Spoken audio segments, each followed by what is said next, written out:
لنا ربك يبين لنا ما هي إن البقرة تشابه علينا وإنا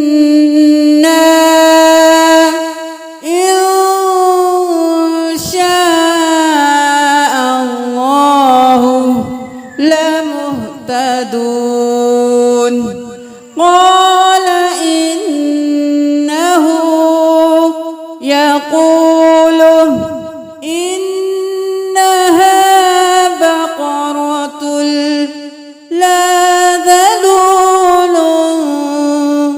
تثير الأرض ولا تسقي الحرث مسلمة لا شية فيها قالوا الآن جئت بالحق فذبحوها وما كادوا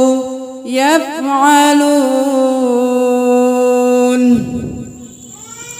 قالوا ادع لنا ربك يبين لنا ما هي إن البقرة تشابه علينا وإنا إن شاء الله لمهتدون قال إنه يقول إنها بقرة لا ذلول تثير الأرض ولا تسقي الحرث مسلمة لا شية فيها قالوا الآن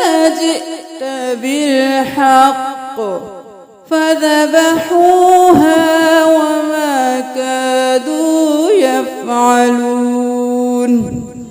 देख लीजिए अल्लाह ताला इन आयात में क्या फरमा रहे हैं। वो कहने लगे कि अपने रब से दुआ कीजिए हमें कि मज़ीद इसकी माहियत बतलाए। इस किस्म की गाय तो बहुत हैं, पता नहीं चलता। अगर अल्लाह ने चाहा तो हम हिदायत वाले हो जाएंगे। आपने फरमाया कि अल्लाह का फरमान है कि वो गाय काम करने वाली, जमीन में हल जोतने वाली और खेतों को पानी पिलाने वाली नहीं, वो तंदुरुस्त और बेदाग है। उन्होंने कहा अब आपने हक वाज़िया कर दिया। वो हुक्म बरदारी के करीब न थे, लेकिन इसे माना और वो गाय ज़बह कर दी। सदक़ल्लाहुल अज़ीम।